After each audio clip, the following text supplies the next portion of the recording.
O Código. Texto de autoria de Yoskaz. Cleo, a linda bruxa de corpo longilíneo, pele morena, cabelos negros, sempre com vestidos esvoaçantes e coloridos, foi interlocutora de algumas das experiências mais incríveis que vivi. Com desconcertante lucidez, contei com a sua ajuda muitas vezes para desvendar o olhar que me permitiu seguir adiante. E não obstante aos encontros que tive, ela faz parte do universo mitológico carioca. Para muitos, se trata de uma lenda urbana, uma personagem ficcional criada para ilustrar contos e contextos em conversas repletas de mistérios e desprovidas de compromisso. Respeito quem pensa assim. Acreditar em algo ou alguém é ou deveria ser um processo de construção racional. Ocorre que a Cleo escapa à lógica cartesiana. Não tenho o menor controle de quando estarei com ela. Os encontros nunca aconteceram quando eu os quis, porém, nos momentos escolhidos pela bruxa, sem qualquer aviso prévio. As conversas sempre aconteceram no topo da Pedra Bonita, um enorme maciço de granito debruçado a 700 metros de altura à beira do Atlântico, no Rio de Janeiro. Subo a montanha, me sento de frente para o mar e espero. Poucas foram as vezes que a Cleo apareceu. Do mesmo modo que surgiu, desapareceu como que por encanto, bailando rodeada de gaivotas. Contudo, esses raros encontros foram angulares pelas transformações oferecidas, conforme narrei em algumas histórias. Impulsionar os processos de mudanças intrínsecas sintetiza o poder da sua magia. Em síntese, magia significa transformação. Ninguém muda sem que tenha o firme propósito de substituir, em definitivo, aspectos e características comportamentais que até então o definiram. Apenas a vontade não basta. Faz-se necessário entender o que é melhor para si, uma tarefa bem mais complexa do que parece. Todos acreditam saber o que é melhor para si. Orgulhosos, vaidosos e gananciosos, assim como os mentirosos, criminosos e egoístas, também se movem nessa crença. O melhor para si precisa estar conectado à evolução espiritual. Somente essa compreensão nos deixa prontos para reeducar a mente e o coração. Fazer germinar a luz das sombras internas exige comprometimento consigo mesmo. Não é fácil deixar para trás velhos hábitos de pensar e sentir. Haverá 1000 vozes interiores, dos gritos do medo aos convites da conveniência, na promessa vã de acomodar os sofrimentos e evitar o enorme esforço inerente ao desafio da transformação. Desconfio que nada na Cleo é aleatório. Quando conseguimos silenciar as vozes dissonantes, ficamos prontos para as mudanças, e então ela aparece. Por esses motivos, quando me procuram na tentativa de intermediar uma conversa com a bruxa, afirmo que ela não existe. Digo que a Cleo é uma personagem do imaginário popular, a qual me apropriei sem pedir permissão. Como sou incapaz de avaliar quando as pessoas estão prontas para realizar as mudanças que desejam, evito as frustrações típicas dos devaneios e das expectativas indevidamente criadas. Percebo que a maioria não leva a sério ou ainda não compreende o alcance e o poder das transformações. Estes, em maioria, querem apenas que o mundo se adeque aos seus desejos.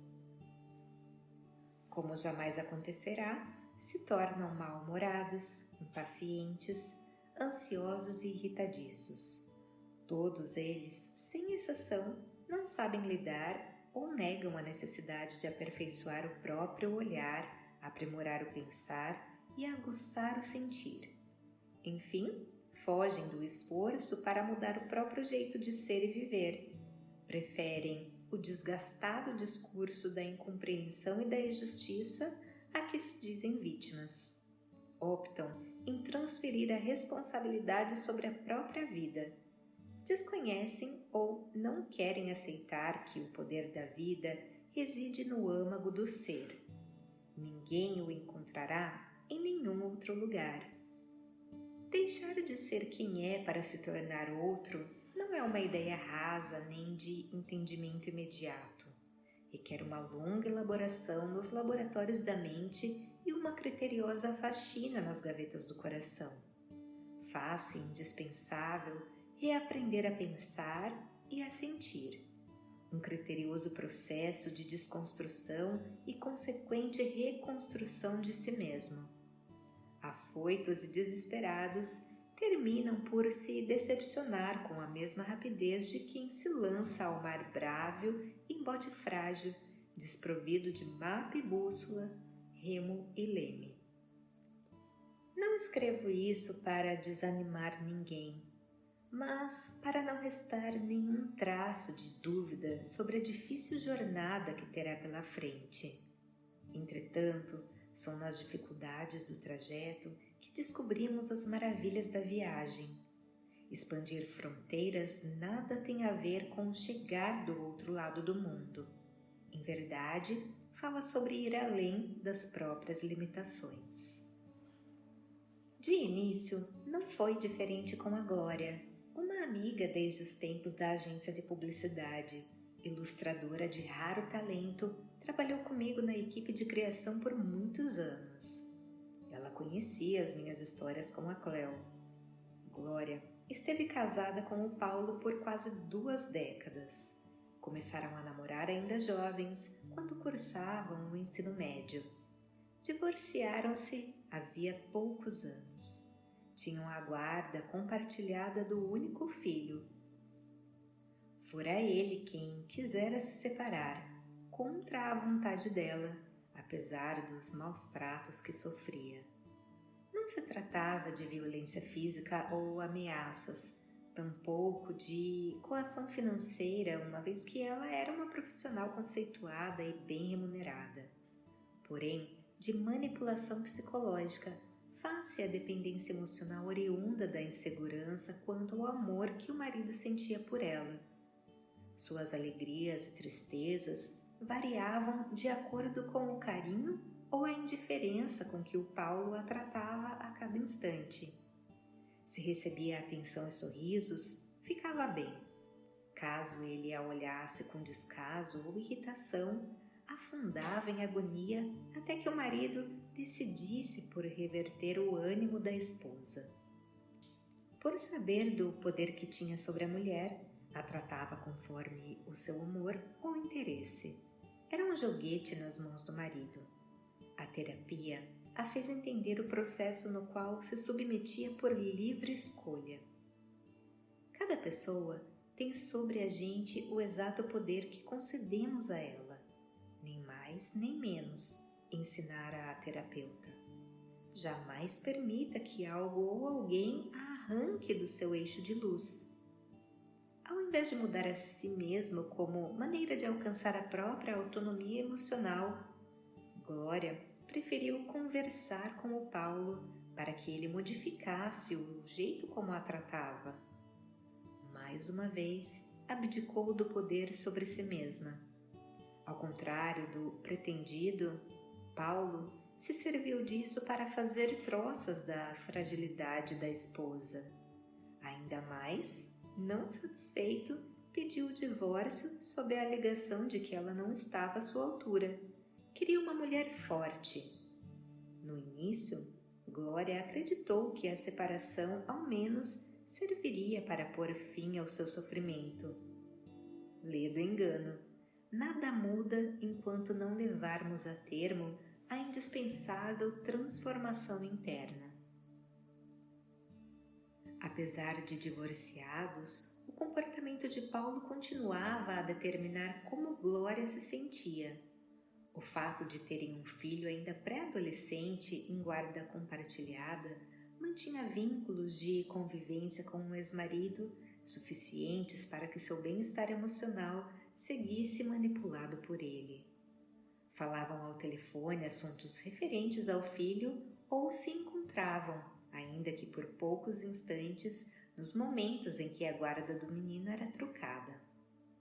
Palavras que insinuavam, olhares de desprezo ou sorrisos sarcásticos eram o bastante para desmoronar as estruturas emocionais da mulher. Por mais que se preparasse, continuava refém do comportamento do ex-marido. Ao contrário do que os seus amigos acreditavam, Glória não tinha a menor vontade de reatar com Paulo. Entretanto, dias antes dos encontros, vivia a ansiedade em saber como restariam suas emoções depois que se falassem. Embora tivesse consciência do desequilíbrio e conhecesse o processo psicológico, não conseguia se livrar do sofrimento a que se impunha. A terapia dera a compreensão da realidade, mas faltava o movimento final de libertação, o detalhe angular. Acreditava que Cleo pudesse lhe mostrar. De início, como de costume, neguei a existência da bruxa. A ilustradora não acreditou nem desistiu. Todos os dias me enviava mensagens falando da sua disposição em se livrar do cárcere erguido pela dor. O sofrimento é a mais cruel das prisões. Um dia me procurou na editora. Sensibilizado pela sua firme determinação em encontrar a cura, concordei sob uma condição. Faríamos uma única tentativa. Se a bruxa não aparecesse, Glória teria de buscar outro caminho. Ela concordou com um lindo e confiante sorriso. Era o mês de abril. O outono é a melhor época para subir a Pedra Bonita. Os dias costumam ter temperaturas amenas, com o céu azul sem nuvens nem névoas. A vista é deslumbrante. Fomos no meio da semana, quando não há quase ninguém lá em cima. Sentamo-nos de frente para o mar, tendo o Rio de Janeiro aos nossos pés. A brisa macia da manhã trazia o pulsar frenético da cidade. Não se tratava de barulho. O silêncio possuía um império no alto da montanha. Era possível ouvir os compassos dos corações descompassados entre a beleza e a ruína, tanto o da cidade como o da Glória. Fechei os olhos e me deixei levar pelos pensamentos. Como eu estava cansado por ter trabalhado bastante naqueles dias, sem me dar conta, adormeci. Acordei no final da tarde. Como uma sentinela de plantão, Glória aguardava sentada ao meu lado. Ela me olhou aflita. Estava na hora de descermos. A bruxa não aparecera. Uma lágrima rebelde desceu com um pequeno riacho a desbravar o belo rosto de uma mulher sedenta pela própria libertação. Fiz menção em me levantar. Ela me segurou pelo braço e com a outra mão fez um gesto para que esperássemos mais um pouquinho. Sem perder o bom humor, disse que as bruxas também atrasam. Rimos. Expliquei que era perigoso ficar ali à noite. Ela me apontou para o sol poente e falou que, quando o astro tocasse no oceano, desceríamos. Havia claridade suficiente até chegarmos ao carro estacionado próximo à rampa de decolagem das asa-deltas. Sensibilizei-me ao notar que ela tentava conter o mergulho do sol com a força do olhar. Qualquer segundo a mais importava, até que não houve mais como esperar. Resignada, Glória se levantou. Ainda sob o enorme platô de granito, andávamos rumo à trilha de descida, quando escutei o grasnar das gaivotas. Na fração de segundo seguinte, me virei para a Glória. Repletos de esperança, os meus olhos sorriam. Próximos de onde tínhamos ficado o dia inteiro sentados, acompanhada pelos pássaros, Cleo rodopiava à beira do penhasco. Por um instante hesitei em retornar por causa dos perigos da noite. Os olhos da Glória me imploraram para não ir embora. Pediram para eu não fazer isso com ela. Foi impossível resistir. Voltamos. Quando estávamos perto, Glória disparou em corrida ao encontro da bruxa. Trocaram um demorado abraço. A ilustradora chorou de soluçar. Havia uma dor tão grande e antiga que não cabia mais nela. Era preciso deixar transbordar para que não explodisse de desespero nem implodisse em tristeza. Depois, mais calma, Cleo a fez sentar e se acomodou ao seu lado. Fiz menção em me afastar para as deixar à vontade, mas a bruxa me pediu para ficar.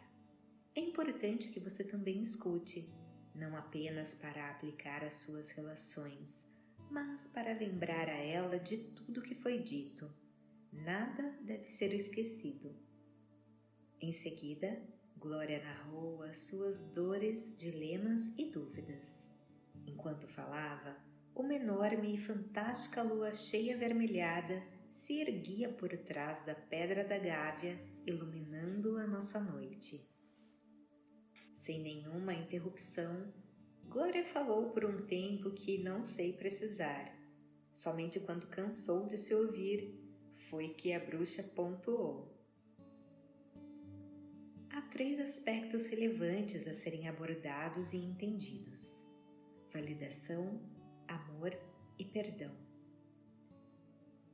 A sua dependência emocional em relação ao Paulo surge na exata proporção em que você se nega a reconhecer o seu próprio valor.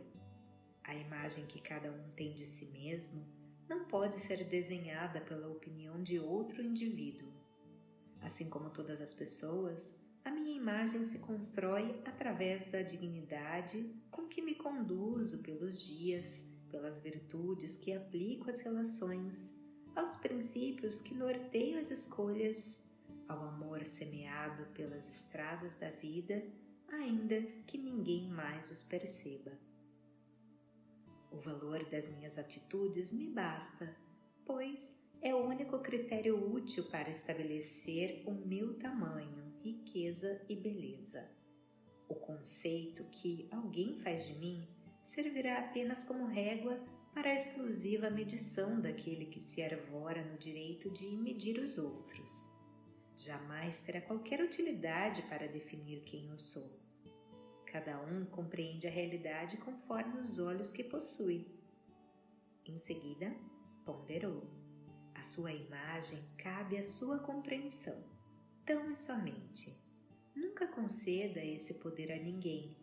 Seria como autorizar o absurdo controle de determinar quem você é, o que pode pensar, deve sentir, aonde tem permissão para ir e chegar, de acender ou apagar a própria luz.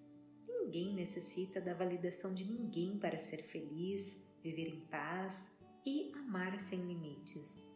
Trata-se de uma conquista interna, um movimento primordial de dignidade, libertação e cura. Glória quis saber se essa era a razão do seu desequilíbrio emocional. Cleo explicou. Também, mas não é só isso.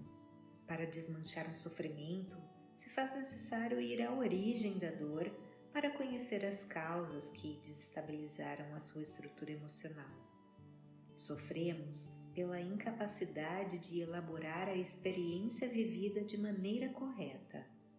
Qualquer dependência furta o domínio que uma pessoa precisa ter sobre si mesma. Com isto, se torna impotente para as escolhas da sua vida, gerando a instabilidade causadora de ansiedades, medos e sofrimentos. Ajeitou os cabelos antes de prosseguir.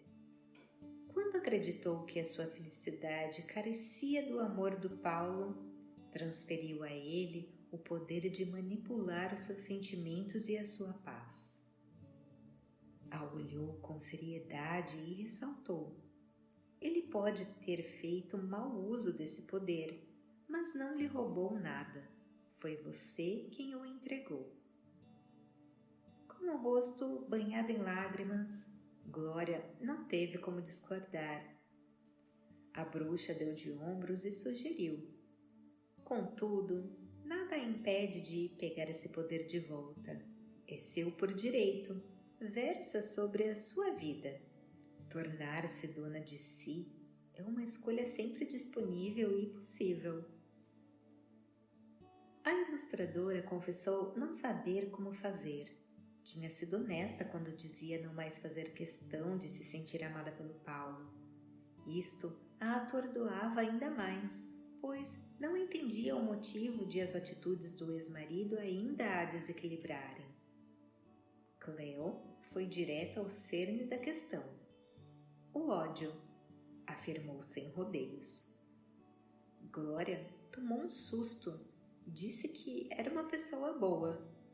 A bruxa não discordou. Não tenho dúvida disso. Do contrário, eu não estaria aqui. No entanto, pessoas boas também sentem ódio, inveja, ciúme e uma série de outros sentimentos autodestrutivos e desestabilizadores. Por condicionamento ancestral, tendemos a ficar com raiva e mágoa de quem nos faz mal, prejudica ou contraria. Desde tempos imemoriais, fomos educados a pensar e sentir dessa maneira. Alimentar o hábito é se afogar em veneno. Negar o vício é se deixar destruir pelo sofrimento. Aceitar o sentimento amargo para, em seguida, o desconstruir é a terapia de cura. O desequilíbrio é uma das inevitáveis consequências do ódio e do ressentimento, por provocar a constrição do pensar e a acidez no sentir. Os movimentos se tornam ríspidos ou inseguros, o que faz escalar os níveis de instabilidade emocional, fertilizando o solo, as raízes do sofrimento. Por ignorância, muitos confundem agressividade com força. Vale salientar que força significa movimento rumo à luz. Tudo mais se resume em brutalidade e maldade como síntese de covardia e fragilidade. A paz e a mansidão sinalizam a real presença do equilíbrio e da força de deslocamento por entre obstáculos e entraves da existência, sempre com leveza e suavidade. Cleo ofereceu um lindo sorriso para a ilustradora e ponderou: troque o ódio pela força regeneradora e reestruturadora da compaixão. O equilíbrio emocional será o efeito imediato dessa mudança de olhar. Ainda mais, terá a lucidez para entender como se colocou no lugar insalubre que estava e assim nunca mais voltar. Glória ouvia com atenção e a bruxa prosseguiu: a compaixão é a virtude de compreender e aceitar as fragilidades alheias a partir do entendimento das nossas próprias fraquezas e dificuldades. Afinal, não podemos exigir a perfeição que não temos para oferecer. Há muito amor e sabedoria nessa compreensão em movimento. A ilustradora questionou-se todas as vezes que fosse tomada pelo sentimento de raiva ou impotência, estaria desequilibrada emocionalmente. A bruxa disse sim com a cabeça e ratificou: essa é a pedra angular da transformação, o ponto onde o mistério do sofrimento é decodificado. Fez uma pausa para que pudéssemos concatenar o raciocínio e continuou: sentir ódio ou mágoa nas vezes que somos prejudicados fala de um comportamento atávico que nos atrapalha desde sempre. Logo, requer modificação. Tudo que incomoda causa desconforto ou dói, sinaliza algo mal construído dentro da gente. Preste atenção às impaciências e intolerâncias que tanto mostram o quanto ainda não sabemos lidar com as contrariedades inerentes às diferenças que caracterizam as pessoas e terminam por fazer dos relacionamentos uma escola evolutiva por excelência. Perceba que a razão dessas sombras dialoga com a aspereza da alma de um indivíduo desacostumado a usar o amor como anteparo no trato pessoal, seja consigo mesmo, seja com o mundo. Desde o início dos tempos, vivemos relações nas quais há uma luta insana, velada e inconsciente por domínio e superioridade. Ao aceitarmos viver sob essa regra, por lógica, abdicamos da liberdade e da paz, e não raro da dignidade. Nos movemos através de disputas e rivalidades contínuas. Somos multidões de desequilibrados que não percebem o equívoco do método adotado. Num insensato círculo vicioso comportamental, pensamos de maneira a alimentar os sentimentos densos que estreitam a capacidade de pensar. Somos menos quando poderíamos ser mais. Sofremos por incompreensão. Sem entender onde escolhemos morar, vivemos no cárcere da dor, enquanto a liberdade nos aguarda à distância de uma simples mudança de olhar. Tornou a pausar antes de fechar o arco filosófico. A causa do desequilíbrio emocional é a raiva, o ressentimento, o medo, o vitimismo e a absurda crença quanto à própria incapacidade de lidar com toda e qualquer situação. De ser feliz, livre, digno, se sentir em paz e amar o quanto e quem lhe aprouver. É ignorar o poder da vida que grita das entranhas nas vozes do sofrimento. Eu estou aqui, venha me resgatar. A bruxa olhou com doçura para a ilustradora e finalizou. Sofremos pelo desequilíbrio oriundo do ódio, da mágoa e do medo pelos quais nos movemos, ao invés de dar lugar ao amor e à compaixão diante das contrariedades e dificuldades inerentes à existência. Fez uma pergunta no intuito de impulsionar o raciocínio de Glória. Entende que as provocações e manipulações do Paulo surgem das fragilidades e fraquezas que ele possui? Ela disse que ele sempre parecera um homem forte e dono de si. Cleo esclareceu. Não se engane com as aparências. Há muito medo e sofrimento nele. Como não os compreende, se torna incapaz de equacionar os sentimentos de maneira correta e então reage de modo a punir outras pessoas pela dor que sente. Se fosse feliz, não agiria assim. As couraças do orgulho, da vaidade, da soberba, da arrogância e do sarcasmo escondem enormes e profundos sofrimentos. A aspereza no trato pessoal revela o alto teor de insatisfação interna inadmitida ou incompreendida. A compaixão permite a exata leitura desse cenário, modificando o olhar e o sentimento que se tem sobre a rudeza e a agressividade, nos mantendo imunes às incompreensões do interlocutor. Somente a partir da sincera aceitação das próprias dificuldades se consegue compreender a fragilidade alheia. Sem humildade não se chega à compaixão, um movimento interno desprovido de qualquer discurso. Tudo mais é mero exibicionismo de uma evolução ainda não alcançada. Trocar as lentes do ódio pelas do amor afasta as causas do desequilíbrio e, por consequência, desmancha o sofrimento. O reequilíbrio mental, emocional e energético é reestabelecido de imediato. os devidos limites necessários para evitar os desrespeitos, abusos e as influências nocivas da maldade se apresentam com clareza e devem ser usados com firmeza e delicadeza a um só tempo. A firmeza fecha as portas para o mal, enquanto a delicadeza evita a produção do mal subsequente como reação à ação desastrada. A outra pessoa ainda restará os efeitos benéficos de constatar a ineficácia dos seus métodos, assim como o legado de dívidas que herdará pelo equívoco dos seus atos. Trata-se de uma escola de grande eficiência. Glória enxugou as lágrimas e sussurrou que compreendia com clareza o raciocínio oferecido.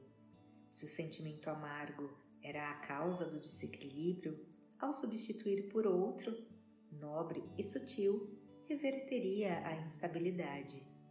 Para tanto, se fazia necessário reeducar a mente para olhar tudo e todos sob novos e até então impensáveis ângulos.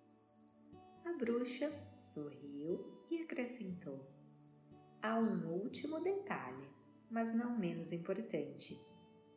Observou por instantes a fantástica lua avermelhada sobre a pedra da gávea, se virou para a ilustradora e pontuou: perdoe e perdoe-se.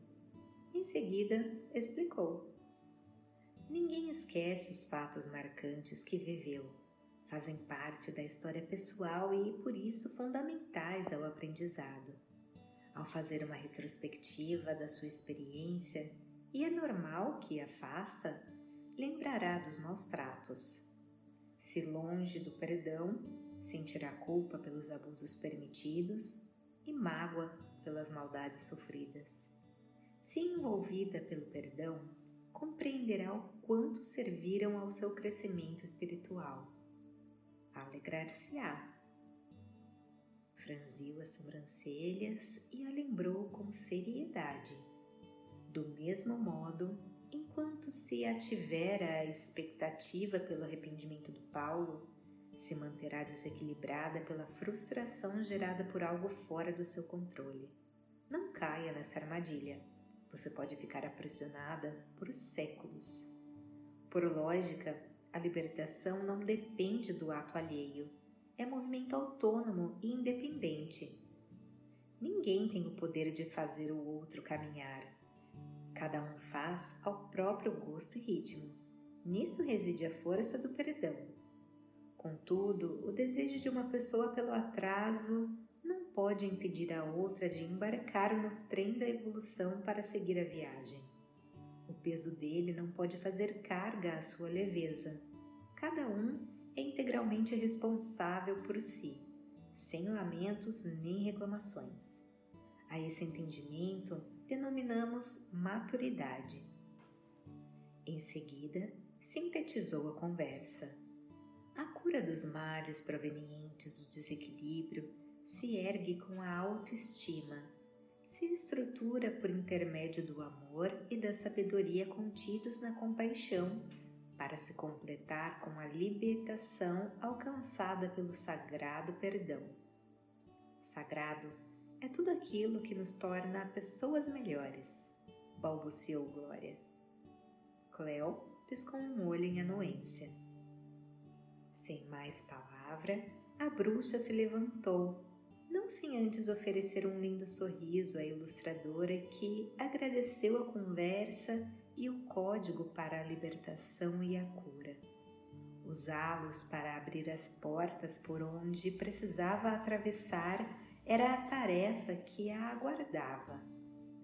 No espelho dos olhos da Glória, via Cleo, rodeada por gaivotas, bailar na beira do penhasco até sumir. Aproveitamos a noite de lua cheia avermelhada para metabolizar aquelas ideias. Era preciso que se tornassem instrumentos da transformação que a aguardava. Do contrário, o encontro restaria desperdiçado. Repassamos cada frase, conversamos e refletimos. Descemos ao amanhecer. Glória parecia não caber em si. Estava alegre e animada pela perspectiva quanto à própria vida dali para frente. Sentia o poder dos dias na palma da mão. Garotava ao caminhar. Os seus pés pareciam nem tocar o chão. Voz de Paula Pauline.